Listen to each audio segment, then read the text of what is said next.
Comment voyager à travers la planète quand on est handicapé? Julien Vignon et Rudy Choron, son frère, sillonnent la planète pour le rendre plus accessible, ce monde, aux touristes handicapés à mobilité réduite.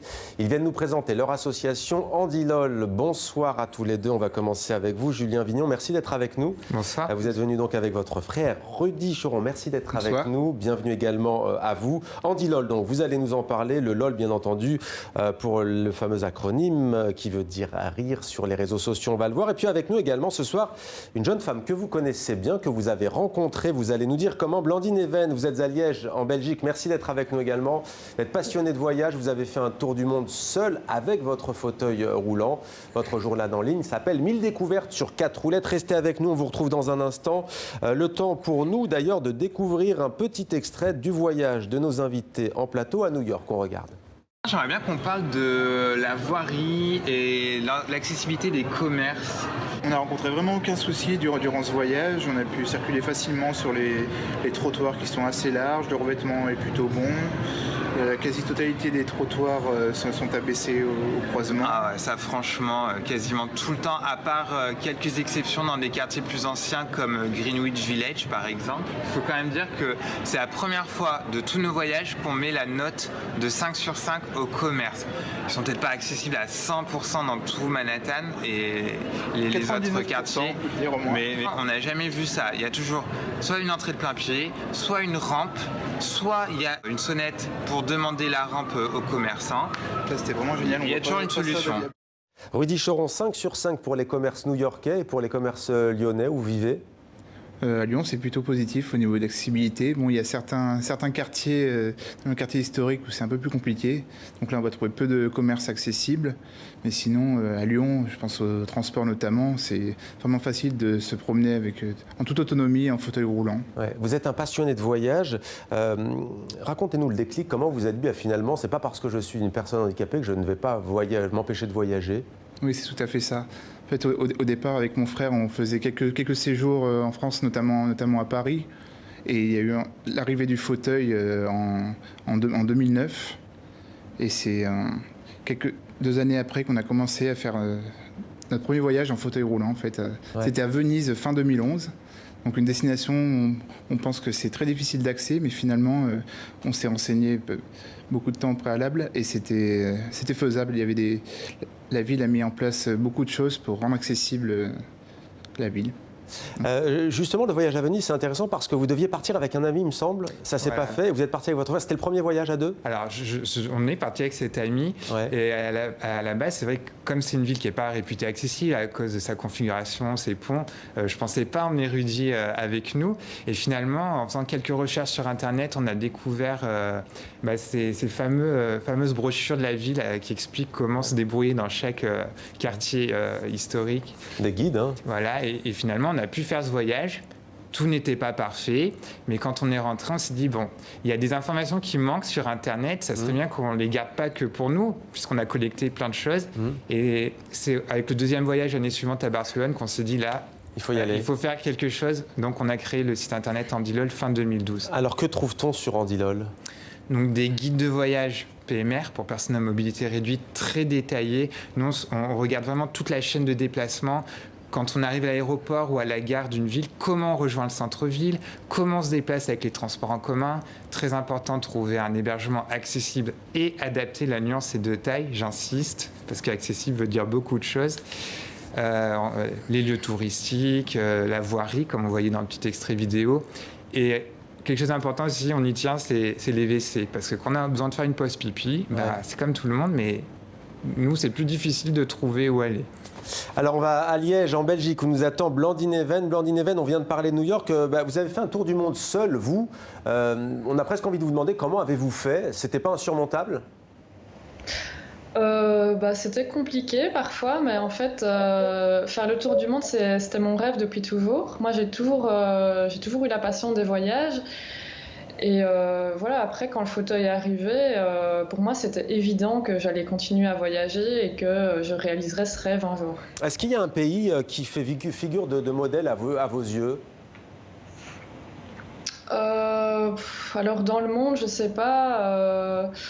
Je dirais en Europe, une ville qui revient souvent, et Rudy et Julien seront sûrement d'accord avec moi, c'est Barcelone, Ouais. qui est vraiment une des villes les plus accessibles. Et puis sinon, à l'étranger, enfin en dehors de l'Europe, les États-Unis évidemment, parce qu'ils ont des normes très très strictes.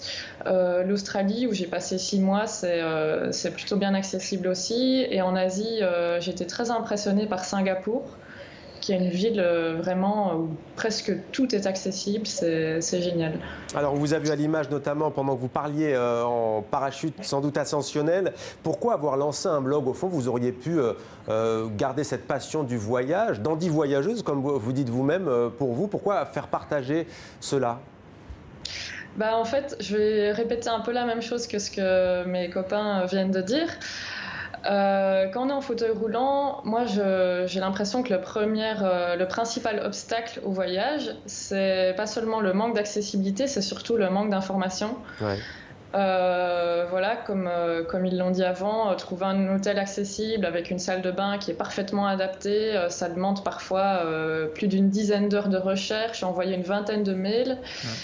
Et donc, une fois qu'on l'a trouvé, bah, autant ne pas garder cette info pour soi.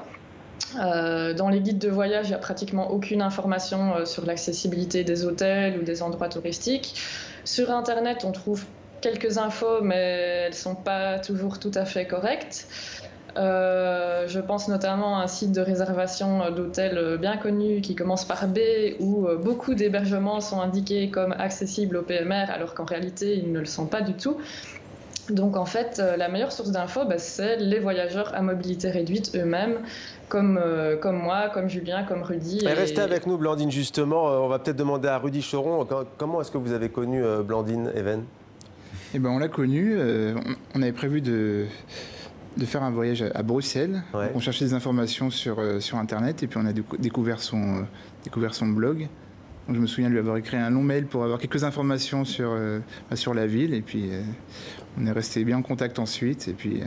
Et Bruxelles, alors, en termes d'accessibilité, c'est comment? Aïe, aïe, aïe. Malheureusement, Aïe, aïe, aïe. c'est très... Pourquoi aïe, aïe, aïe?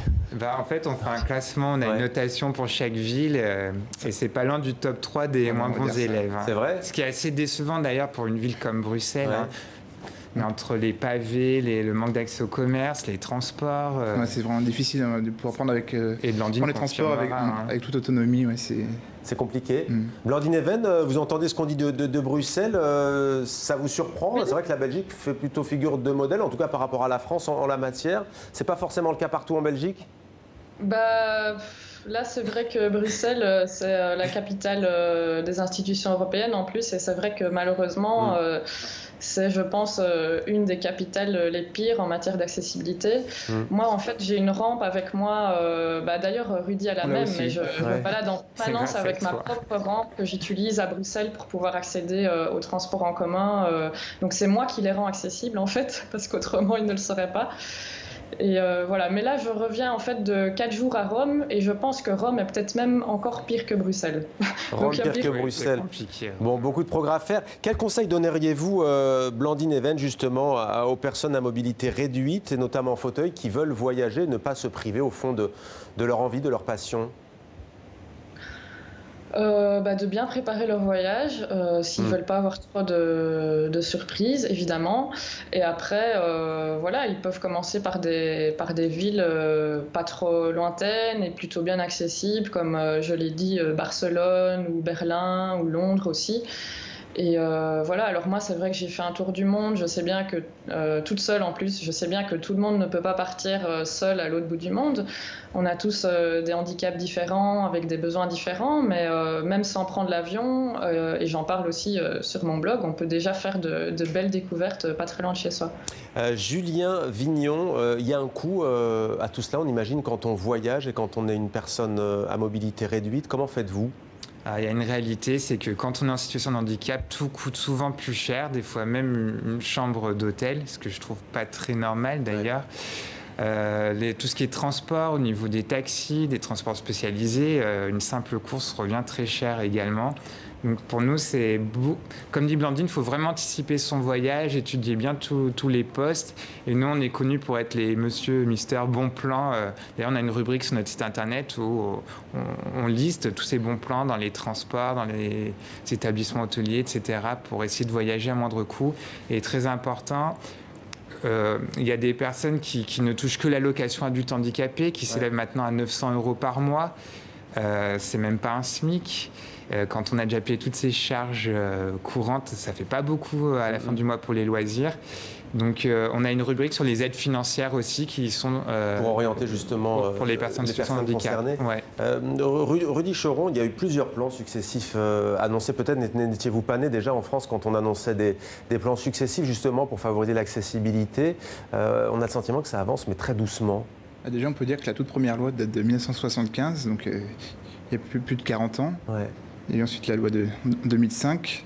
Donc on sent que ça avance doucement, mais il y a encore beaucoup de lacunes à combler.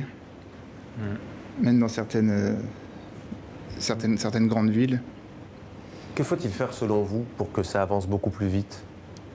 Je pense que déjà au niveau du gouvernement, je pense qu'il faudrait qu'il y ait plus de personnes directement concernées par le handicap, par exemple en fauteuil roulant, c'est les personnes les plus à même de se rendre compte vraiment de comment ça se passe au quotidien pour la chaîne de déplacement, notamment en ville. Il y a aussi la question des aidants dont on a beaucoup parlé en ce moment en France, notamment pour aider les aidants à venir en aide justement aux personnes à mobilité réduite. Merci à tous les deux d'être venus sur notre plateau.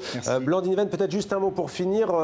Liège, c'est quand même les gaufres, le chocolat, les boulets, les péquettes aussi, c'est ça. Vous nous conseillez notamment 15 adresses sur votre blog. Oui, si vous voulez venir faire un tour, voilà. Eh bien, au plaisir alors. Merci beaucoup à vous d'être venus sur notre plateau, Julien Vignon et Rudy Choron. Merci à vous, Blandine Venn, également à Liège, en Belgique. Merci à vous.